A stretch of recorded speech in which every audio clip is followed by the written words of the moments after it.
To make this banner, you will need a variety of paper. I use scrapbooking paper. You'll need a pencil, hole punch, scissors, glue stick, and some yarn or cord, something to string through each little flag. And I used a paper cutter to actually make the lines straight and even. I used scrapbooking paper. Michael's had it on sale for 16 cents a sheet, so I just bought it there. Since the banner I was making was going to be yellow, green, and pink, I just went with that. I bought 3 pattern sheets in each color, and then a solid color sheet as well. This one actually has a little bit of a texture to it, while these are smooth. The solid paper that I purchased, as well as the scrapbooking paper, it was with the scrapbooking section, but it is a little thicker. It's more like cardstock, and it has like a slight texture to it. If you wanted, you could just use regular cardstock.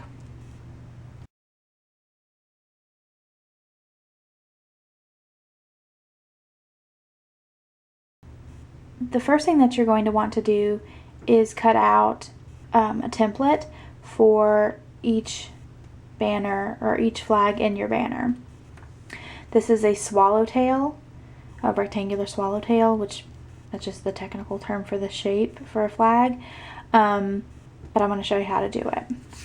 Each flag in the banner is 4 inches by 6 inches. And so I just used my paper cutter to cut out a template. If you don't have a paper cutter, you can just use a ruler and a pencil and just cut it out that way. But I'll go ahead and show you.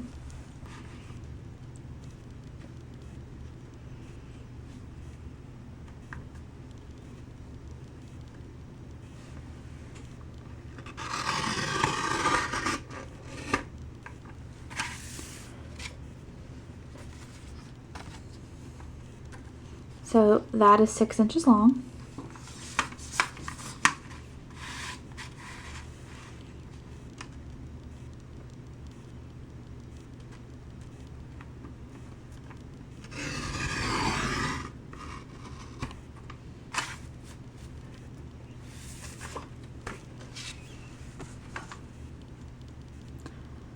And now you're left with a 4 by 6 inch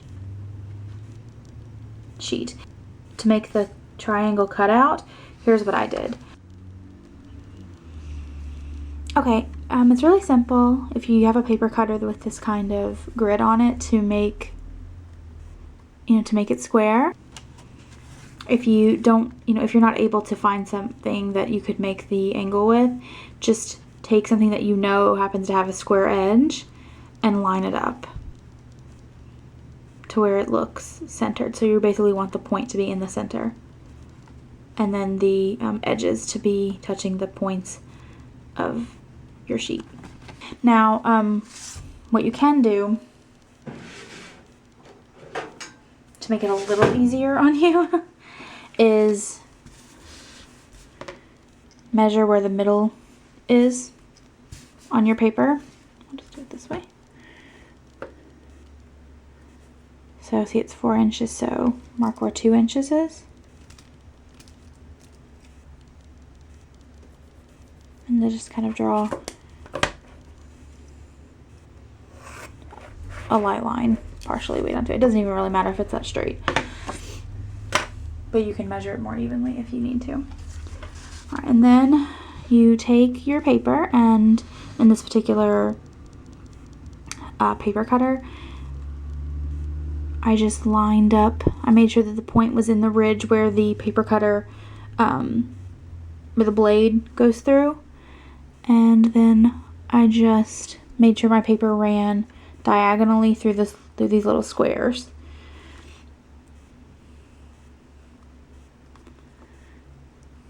And you have to be a little careful and make sure you get it straight, but make sure you get it lined up, rather.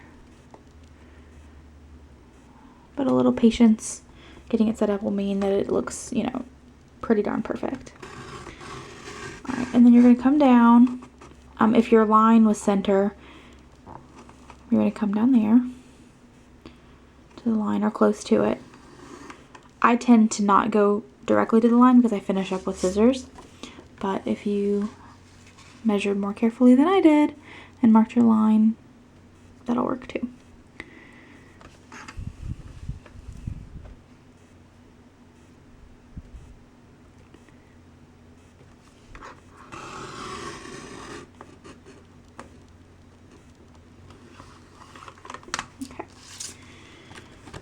And then once I'm almost to the end, I just take my scissors and I just finalize the points.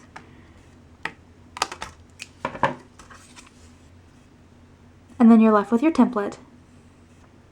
You're going to turn your scrapbooking paper, or whichever paper that you're using for the background of the banner, over. Using your template, you're going to just take your pencil and go around the edge. And this particular scrapbooking paper that I had, I could get 2 lengths.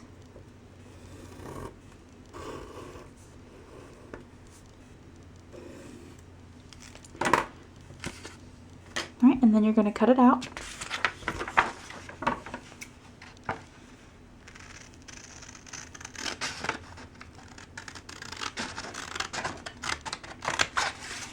As long as you are fairly close to straight, it'll all work out. I could use the paper cutter for this as well, but this actually turned out to be a little quicker.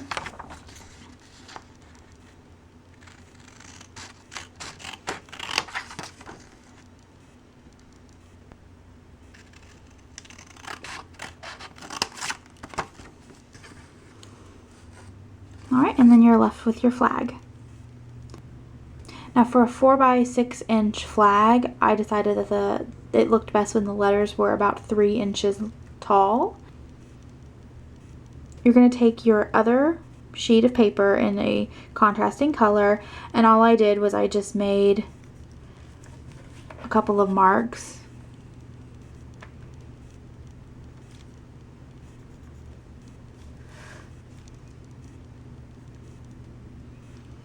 A couple of marks 3 inches down from the top, and then just drew a line. It does not have to be precise. Now you will want to draw your letters backwards, because since you're obviously drawing on this side, you don't want to have to erase a bunch. So you can use a stencil, or you can print it off on your computer, whatever's the easiest way. I just decided to freehand it, but alright, I'm going to make the letter A. Now if you want, you can use a straight edge to do it, but when I cut it out, I just ended up cutting a straight line, so it didn't matter if it was not perfect.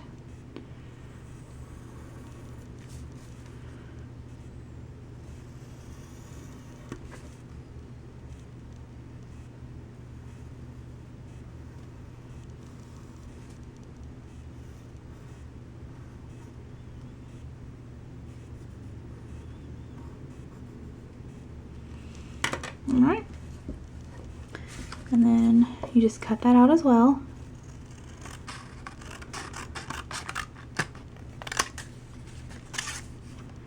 And I'll show you, even if my lines weren't perfectly straight, since I'm cutting it, obviously I can cut a straight line, so.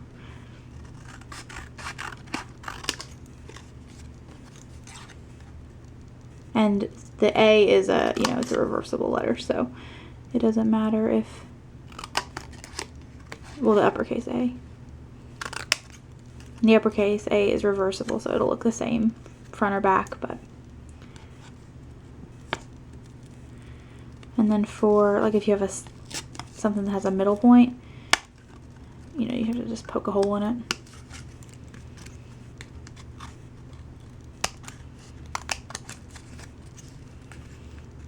And since this is, obviously it's something that's handmade, it doesn't have to be exactly perfect. You can use an X-Acto knife if you want it to be, a little bit cleaner of a line, but honestly, I don't think anyone noticed or would notice. Alright, and there you have the letter. And then the next thing you're going to do is you're going to glue the letter to your banner. All I did was just take the glue stick. Now it will smear the pencil line, just letting you know. So if you wanted to draw with a pen, that would have been fine too, but it doesn't really matter. It didn't make a difference. You take your glue stick and you just go on the back side of the letter where the pencil lines were. I used a scrap sheet of paper underneath just to keep the glue off the table.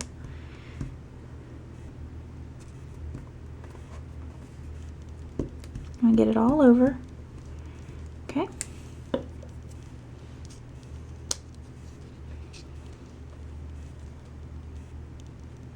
Got a bit of glue on the other side, hang on. If you do get glue on the other side, don't worry about it, it dries. As long as you use the same, you know, the kind that dries clear, it won't matter. All right, and then you're just going to stick it in the center.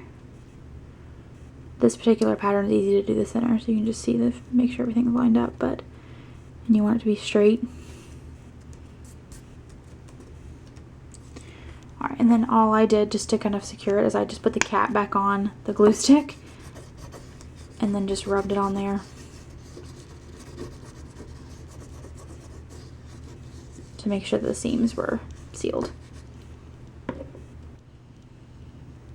Okay, to add a little bit of reinforcement to the top, which is where you're going to put your hole punch holes in, I just decided to put a little strip of the same, like of cardstock or something like that, along the back, so that way when I put the hole punch through and then strung the yarn or the cord through it, it wouldn't rip, because the scrapbooking paper, I mean, it's not super fragile, but you know, if you have a long banner like I did where I spelled out congratulations, it can be a little heavy.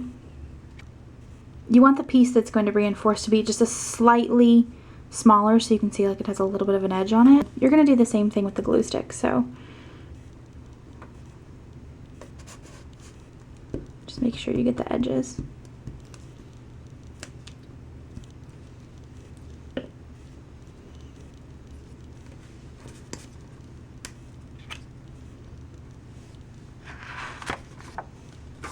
And then you take your glued edge face down, and there's a little bit of wiggle room, so if you don't get it precisely center, you can move it around a little.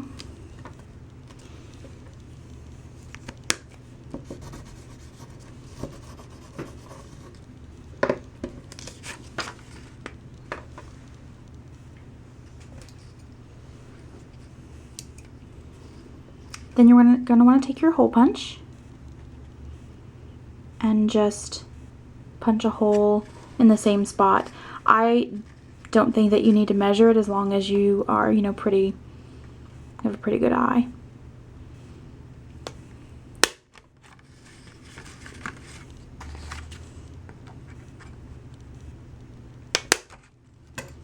Okay.